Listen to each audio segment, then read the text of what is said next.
I opened my own practice and law firm back in 2019, and we practice primarily personal injury and criminal defense. This case came to our office because Nicole had a minor traffic event, and in the course of representing her on this traffic issue, she was at this hotel with her mother and was attacked. And I just found the story to be almost unbelievable.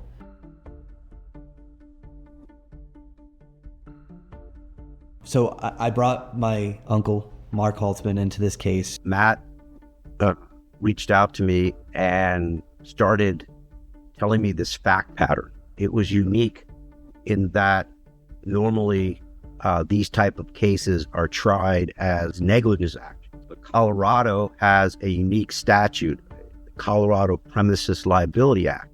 When you have a premises liability matter, all the rest of the claims get stripped out, and you only get to prosecute on the PLA. And you have to convince a jury that the premises knew or should have known about the harm and that it could have been prevented, and because of that there was injury, right? It turned out that in fact everything that we had feared and this incredible degree of negligence was real.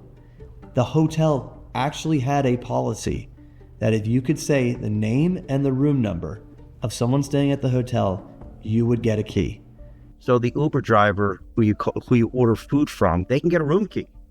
So that's how, the absurdity of all of this was clear to everybody other than the hotel's lawyers. The hotel was indignant that they had done nothing wrong. Their entire theory of the defense was that Nicole and Carol deserved it. One of the things that they had brought up pretty consistently throughout trial and during the litigation was that Nicole had been abused by Cody in the past. And because she was a survivor of domestic abuse and because he was the abuser, she didn't deserve anything. That type of defense was weak.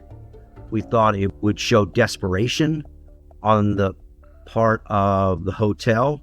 And our entire position was that safety and security should be paramount. During the voir dire, that was an issue that was critical to them. Every single one of the jurors said security is one of the most important things to them when they're deciding what hotel to stay at.